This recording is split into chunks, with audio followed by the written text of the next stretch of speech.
अंग्रेज़ जब यहाँ इंडिया में आए तो उनके पास वेपन्स अच्छे थे, उन्होंने यहाँ पर चालबाजियाँ करके अलग अलग स्टेट्स पे कब्जा कर लिया।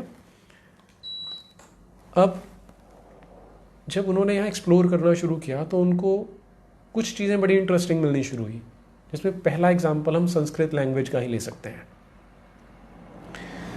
उन्होंने देखा कि जो ये संस्कृत लैंग्वेज है, इसका स्ट्रक्चर, इसकी वोकैबलरी, इसकी सिंटैक्स, इसकी जो ग्रामर है वो इतनी रिच है, इतनी बड़ी है और इतनी महान है कि वो इसको देख के बहुत हैरान हो गए स्टार्टिंग में।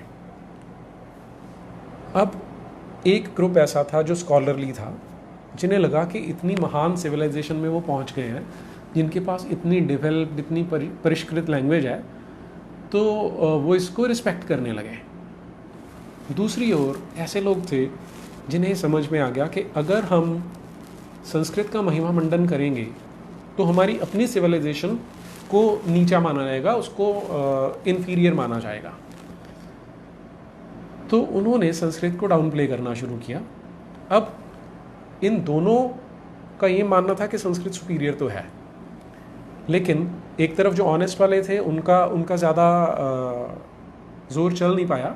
जो ज़ोर चला वो दूसरी कैटेगरी का था, जिसमें मैक्सिमम क्रिश्चियन मिशनरीज थे, जिनका ऑब्जेक्टिव था कि हमने यहाँ पर सबको क्रिश्चियनाइज करना है। तो उन्होंने एक थ्योरी बनाई, वो थ्योरी आज भी पढ़ाई जाती है, जिसे लिंग्विस्टिक थ्योरी कहा जाता है। इस थ्योरी के अकॉर्डिंग कि जो संस्कृत लैंग्वेज है ये यूरोपियन लैंग्वेजेस के साथ मिलती जुलती है, इसमें कोई डिनाइल नहीं है।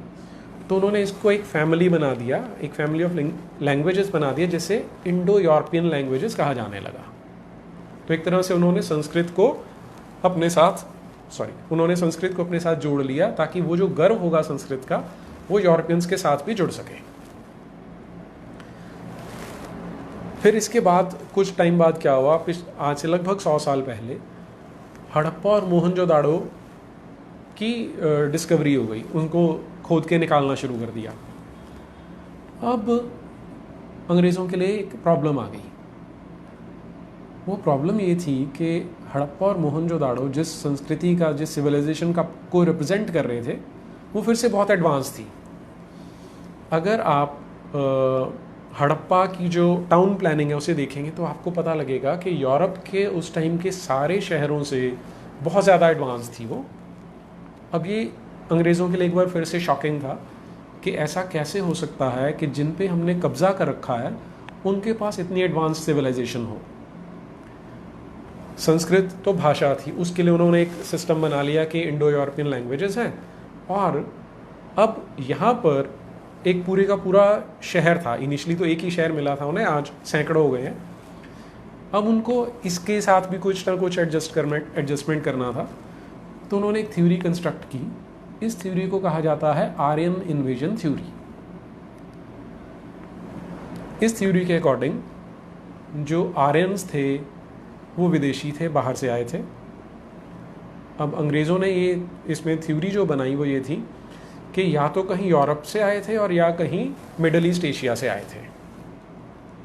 आपको ध्यान ये रखना है, हम जो बात करें उस समय की है जब आज जितने फास्ट मोड्स ऑफ कम्युनिकेशन नहीं थे।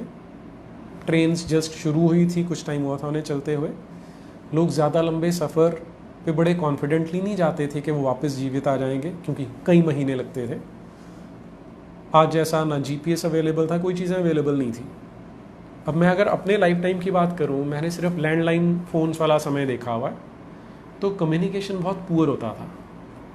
तो इसलिए अंग्रेज़ों ने जब ये थ्योरी दी कि जो आर्यंस थे वो कहीं मिडल ईस्ट एशिया से आए थे, कुछ ने बोला आर्कटिक से आए थे, कुछ ने बोला यूरोप से आए थे, तो उनका ये मानना था कि समाज लगभग ऐसा ही रहेगा। आज जैसे कम्युनिकेशंस उन्होंने कभी सोचे भी नहीं होंगे।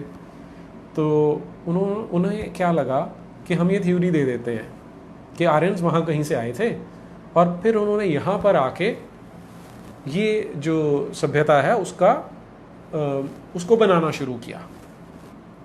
ये लोग थे आर्यंस, और यहाँ पर जो मूल निवासी थे उनका नाम इन्होंने द्रविडियंस रखना शुरू किया। शुरू में द्रविडियन नहीं था, बाद में द्रविडियन बनाया, और आर्यंस ने द्रविडियंस को पीछे पुश कर दिया। तो जो आर्यन इन्वेजन थ्योरी है इसके पीछे ये दो आपको डिस्कवरीज बड़ी इंपॉर्टेंट ध्यान में रखनी है, संस्कृत और हड़प्पा। और दोनों के लिए जो अंग्रेज़ों का रिएक्शन है एक दूसरे से बिल्कुल ऑपोजिट था। अब किसी भी थ्योरी को जब राजा पुश करता है, जो रूलर है वो पुश करना शुरू करता है, तो क्योंकि उसके पास पूरी स्टेट मशीनरी होती है तो उसको बढ़ाना, उसको बढ़ावा देना बहुत आसान हो जाता है। तो बड़ी रैपिडली लोगों में ये थ्योरी फैल गई कि आर्यन इन्वेजन थ्योरी थी, आर्यंस आए थे। तो इससे अंग्रेज़ों के बहुत सारे पर्पज सर्व होते थे। एक तो उन्होंने यहाँ की पॉपुलेशन को दो हिस्सों में काट दिया, आर्यंस वर्सेस द्रविडियंस बना दिया। ऐसी ही थ्योरी बनाई गई बहुत सारी जगह पर। मैं एग्जांपल लेता हूँ रवांडा का। अफ्रीका में एक छोटा सा देश है रवांडा। आज से लगभग 26-27 साल पहले 1990 के डिकेड में, के दशक में, रवांडा में एक बहुत भयंकर जेनोसाइड हुआ था, नरसंहार हुआ था, जिसमें 3-4 महीने में उस सिविल वॉर में लाखों लोगों का मर्डर हो गया था।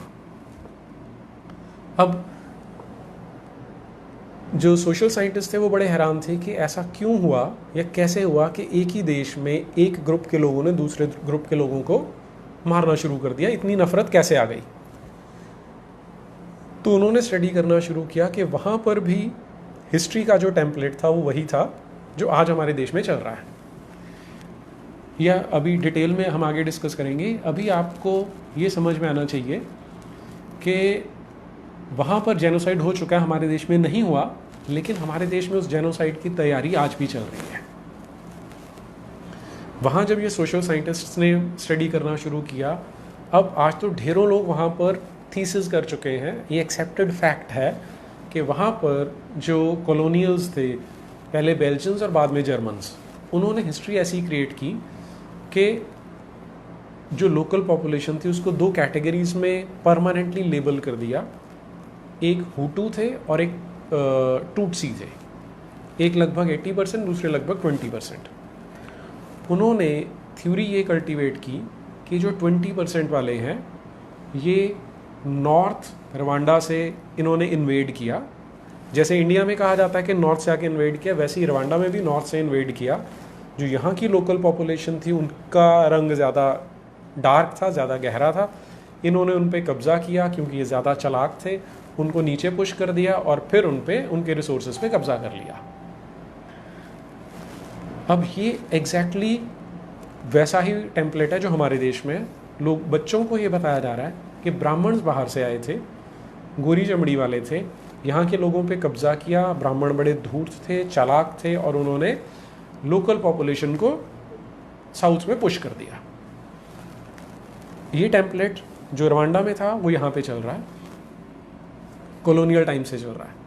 वहाँ भी जब कॉलोनियल चले गए तो भी वहाँ के जो नैरो माइंडेड पॉलिटिक्स थी उसने इसी थ्योरी को बढ़ावा दिया। और हमारे देश में भी पिछले 60-70 साल में ऐसे थोड़े गंदे लेवल के पॉलिटिशियंस रहे जिन्होंने इस तरह की थ्योरीज़ को ज़्यादा हवा दी और ज़्यादा बल दिया ताकि यहाँ पर भी समाज को बांटा जा सके।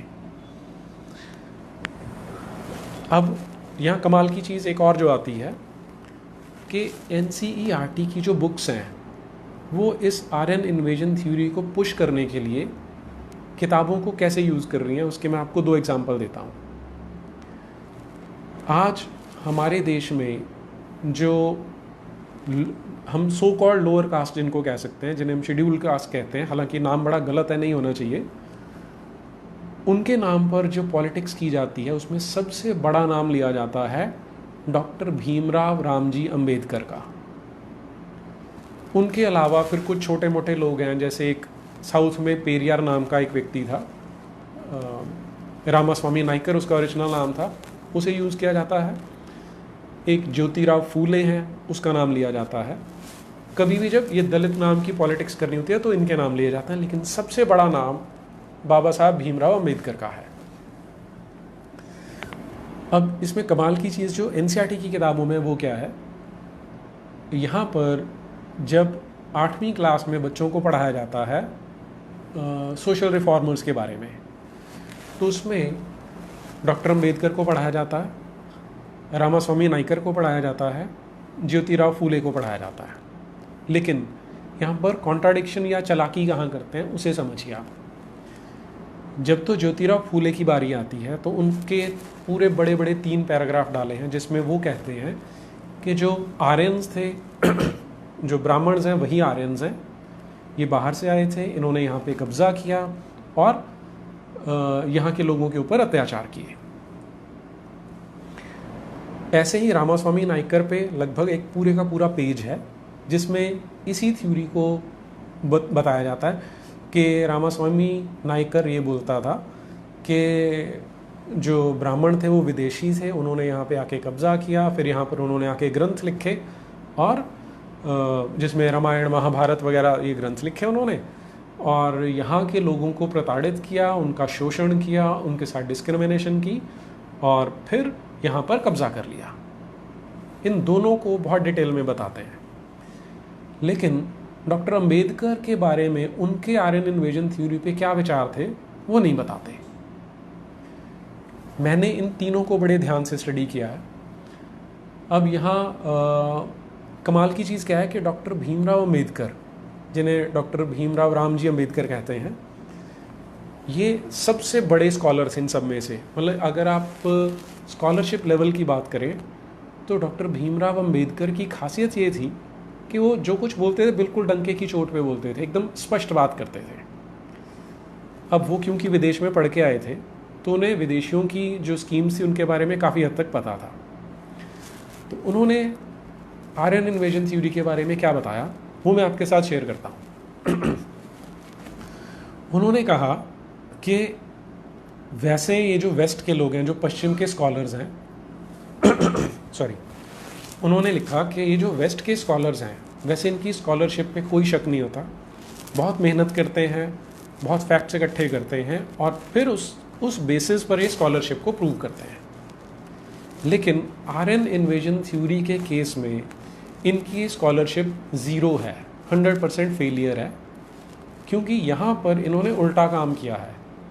नॉर्मली क्या होता है कि पहले तथ्य इकट्ठे किए जाते हैं, फैक्ट्स इकट्ठे किए जाते हैं, फिर उनके आधार पे ये बताया जाता है कि हमने क्या चीज़ निकाली, इसमें से क्या उसका निष्कर्ष है, वो थ्योरी बताई जाती है या वो तथ्यों के आधार पर एक परिकल्पना बताई जाती है।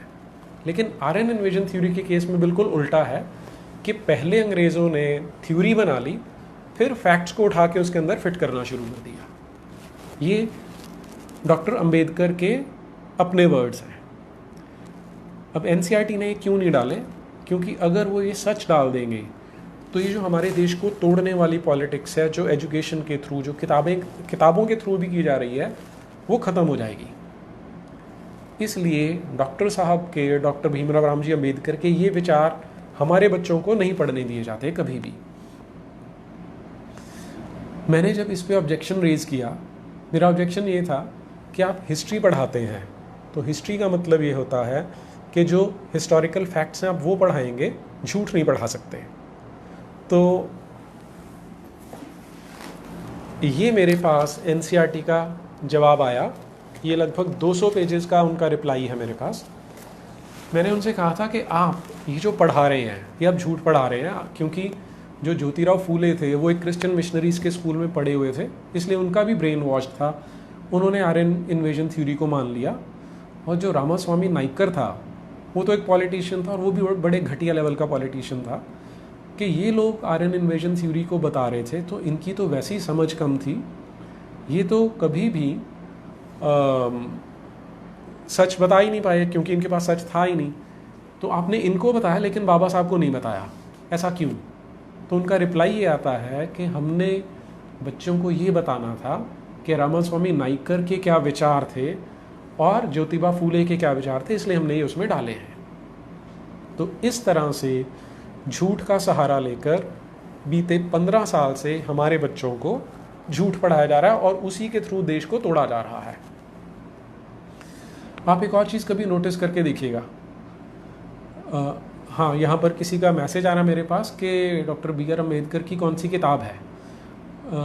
बाबा साहब की किताब है हु वर द शूद्रास, उसमें उन्होंने इसका उल्लेख किया है कि ये जो आर्यन इन्वेजन थ्योरी है, और मेरी भी जो किताब है ब्रेन वॉश रिपब्लिक, उसमें भी मैंने इसको कोट करके बताया है कि डॉक्टर बी आर अम्बेडकर ने ये कब कहा था और कहाँ पर कहा था। नीरज पंत जी कह रहे हैं थोड़ा ब्रीफ में आर्यन इन्वेजन थ्योरी बता दीजिए। ओके, आर्यन इन्वेजन थ्योरी मैंने ट्राई तो किया था ब्रीफ में बताने का, एक बार मैं थोड़ा सा और उसको बता देता हूँ। इस थ्योरी के अकॉर्डिंग आर्यन बाहर से आए थे।